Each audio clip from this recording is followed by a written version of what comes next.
Existem artigos e artigos nos jornais brasileiros. Muitos têm uma nítida, vamos dizer assim, visão sectária. Outros artigos se mostram mais equilibrados. Agora, entre ser equilibrado e ser correto, vamos dizer assim, atual, há uma diferença grande. Nós podemos escrever muito bem, impressionar até pela qualidade do texto e pelo currículo que a gente possa ter. Infelizmente, a gente nunca sabe onde está a verdade, não é mesmo? Isso é uma coisa que a gente aprende à medida que os anos passam e analisando, fazendo uma autocrítica, a gente percebe que errou e acertou muito. Bom, quando a gente errou querendo acertar, né? Agora, a situação atual do Brasil, fevereiro de 2016, parece infernal, não é? Parece que nós estaremos no pior dos mundos, só que não é o que a gente entende. Eu, pessoalmente, acho que é o contrário, exatamente o contrário. Hoje ainda vi um artigo do Dr. Vladimir Safatli, né, que saiu na Folha de São Paulo. Enfim, o Desespero, que é uma obra-prima, excelente, muito bom, que todos deveriam ver com atenção. Realmente, o modelo adotado desde o governo Fernando Henrique e, vamos dizer assim, agravado no período presidente Lula e Dilma Rousseff, é um modelo ingênuo do ponto de vista meu em relação à economia.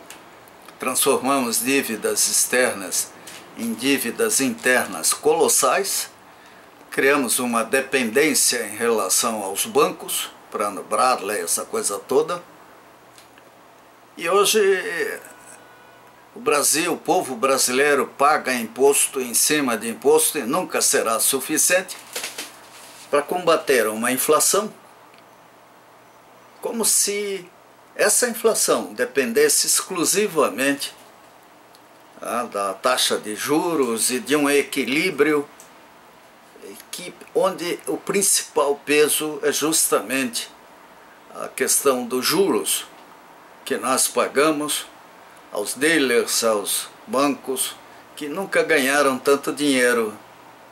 Ou talvez tenham ganho, que nesses últimos 20 anos aí, eles faturaram muito alto. Seria até interessante somar o lucro ano a ano dos bancos brasileiros para ver quanto que isso representou em cima da economia do povo brasileiro. Pessoalmente, eu tive uma experiência dramática como presidente de uma associação de concessionárias estaduais de energia em 94, onde em São Paulo quis conversar com o presidente da associação dos bancos aí, um indivíduo de uma arrogância monumental. Acho que nem na época o presidente da República me trataria dessa maneira. E a inflexibilidade deles querendo faturar em cima de cobranças em valores absurdos, na época tão grandes que na Copel nós decidimos até partir para escritórios próprios de cobrança de contas de luz, energia, porque não fazia muito sentido tudo aquilo. E nessa condição de presidente da Copel, da César e coisa assim, eu vi e convivi com muita gente do setor elétrico, financeiro. Nós abrimos o capital nessa época, da Copel, quer dizer, iniciamos o processo, até de propósito, meu íntimo, porque eu sabia que sócios privados imporiam limites ao poder político, que nem sempre foi louvável, né? Vemos agora via Lava Jato,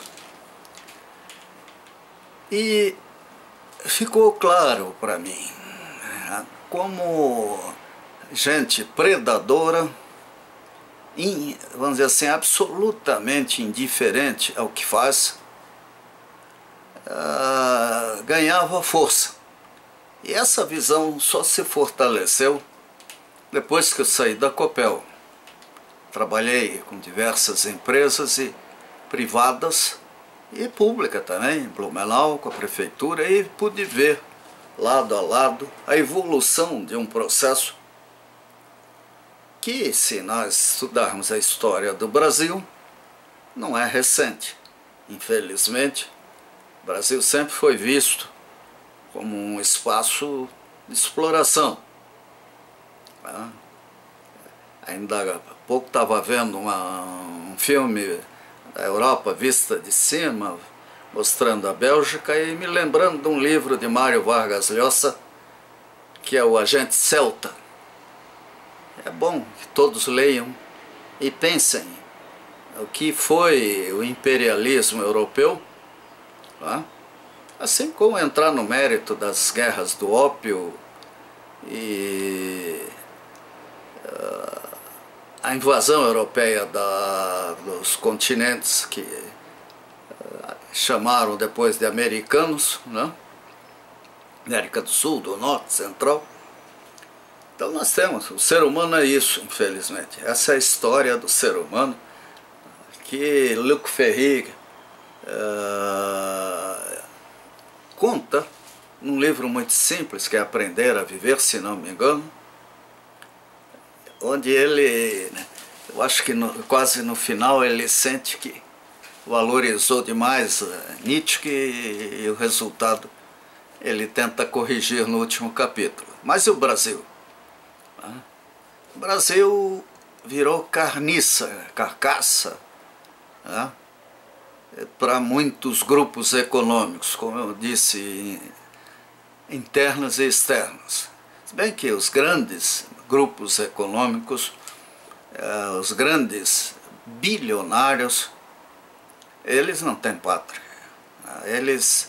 A pátria deles é o universo. O que eles querem, de fato, é disputar entre si, era como o tio Patinhas e o Ludovico aí, para quem gostava de gibi, ser cada vez mais rico, como família, como pessoa. E o povo, não é mesmo? O povo é bucha de canhão, é massa de manobra, é escravo. Hoje há uma escravidão sendo crescente no mundo inteiro, principalmente nos países mais desenvolvidos, que regridem socialmente, e os países em crescimento aceitam qualquer coisa para sair da extrema miséria que eventualmente estejam ou estiveram. Misérias até provocadas pelas grandes potências. O caso da China, que durante 2 séculos praticamente virou campo de batalha de interesses, 1 século e meio pelo menos, a partir das guerras do ópio, e só foi terminar praticamente uma vitória da Revolução Comunista, Mao Tse Tung, e, para a infelicidade do povo, um ditador que se mostrou absolutamente indiferente aos seus caprichos e ao povo, quer dizer, fazia e dispunha do povo chinês como bem entendia, afinal era um herói, de guerra. É o ser humano, né? A gente envelhece e tende à decadência intelectual. Por isso sempre é bom tomar muito cuidado com aquilo que eu falo, né? Não pode estar errado. Mas e o Brasil? Aí as agências de risco baixando a nota do Brasil. Para quê? Por quê? Agora? Né? Teria sentido há 5, 10 anos atrás, talvez, quando o Brasil foi afundando em dívidas e a corrupção campeava aqui para valer. Hoje, ontem, sei lá, a Anistia Internacional publicou seu relatório. Mostra a degradação provocada pelo governo federal e os governos estaduais no Brasil. Aqui no Paraná nós tivemos um evento inacreditavelmente violento, que foi a repressão à greve dos professores, né? E a gente sente que desmandos de governo parece que são aceitáveis. Nesse relatório, eles chamaram a atenção nas entrevistas sobre ele, de que os políticos entendem que o exercício da política é mais importante do que o exercício da política a favor do povo. É a política pela política. Isso é muito ruim. Aliás, eu vi a palestra de um político famoso aqui no Paraná, onde ele dizia candidamente isso, e o que importava para ele era a política. A administração da cidade, aí, sei lá, seria outro assunto. Quer dizer, a política pelo povo, para o povo, é uma política que nós sonhamos ter, né? Desejamos. Com certeza, entre todos os políticos que estão aí, devemos ter muitos de excelente qualidade. Agora, com esse circuito de comando, Senado, Câmara de Deputados, federal, estadual, Presidência da República e muitos governadores e suas assembleias, prefeituras, tudo, o Brasil está no fundo de um poço, e tomara que esteja no fundo de um poço, né? Esteja no fundo de uma senoide e que daqui para frente a gente melhore. E para nossa sorte, né? Os fundos de pensão dos Estados Unidos não são os únicos do mundo. Os chineses precisam do Brasil. É uma opção para eles. E não é só a China, não. O que nós produzimos e exportamos interessa demais a muita gente lá fora. Relação de valores é a questão de mercado, né? De querer. O que nós temos é que parar de querer trocar de celular todo ano, computador todo ano. Reduzir o endividamento do Brasil e a dependência de coisas lá de fora. Nós temos que ter consciência de que o desperdício, a utilização adequada de tudo que temos é importantíssima. Não dá uma de Al Gore aí, que fala de ecologia e mora num palacete gigantesco, né? Nós temos que ver as coisas lá no fundo. Aliás, existe análise transacional, Freud, Jung, né? E outros historiadores, sociólogos, filósofos, que infelizmente nós não conseguimos. Uma pessoa, hoje é impossível, que reúna todo o conhecimento do mundo e que tenha uma mega inteligência capaz de ponderar sobre isso. Nessa semana, o mundo perdeu um grande filósofo, né, egípcio, né, que escreveu o Pêndulo de Foucault, o número 0 é uma pessoa, Umberto Eco, que é conhecido mais por um romance que é Em Nome da Rosa, mas não é, na minha opinião, nem de longe, pode ser um romance como romance o melhor dele, mas não como obra para reflexão. E nós temos aqui na América Latina ainda vivos, o Mário Vargas Llosa, que eu considero, fico sonhando com o próximo livro dele. Então, gente, o mundo é isso, e o Brasil vai melhorar. Nós teremos um Brasil melhor. O que nós precisamos é que o Poder Judiciário, nessa nova fase, assuma o comando dos ajustes necessários e que o povo tenha serenidade para só se manifestar e agir com energia em último caso, né? Porque é lamentável quando a gente vê movimentos destruidores sem sentido, sem lógica, ou, vamos dizer assim, servindo mais para a mídia e para a Bolsa de Valores do que para nós. Nós temos que ter cuidado com isso tudo. Nós vamos sair dessa, e a impressão que eu tenho, até por questões de logística, de organização de novos polos que o mundo vai produzindo, que os impérios atuais poderão desabar que nem um castelo de cartas.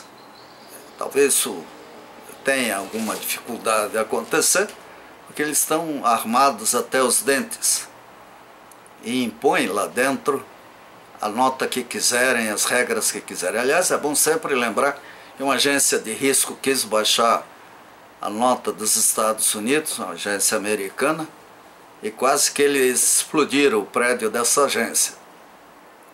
Então, o império é isso. Sempre foi assim. Em política internacional não existe caridade, existe um jogo de interesses. É onde talvez com mais força a gente sinta o pior do ser humano. Por isso que nós temos que cuidar de nós. É burrice perder essa capacidade. Agora, nós temos também que ter uma escala de valores, leis, judiciário, instituições realistas e capazes de impor ao Brasil vamos dizer assim, uma disciplina, um caminho eficaz em relação aos desafios do século XXI.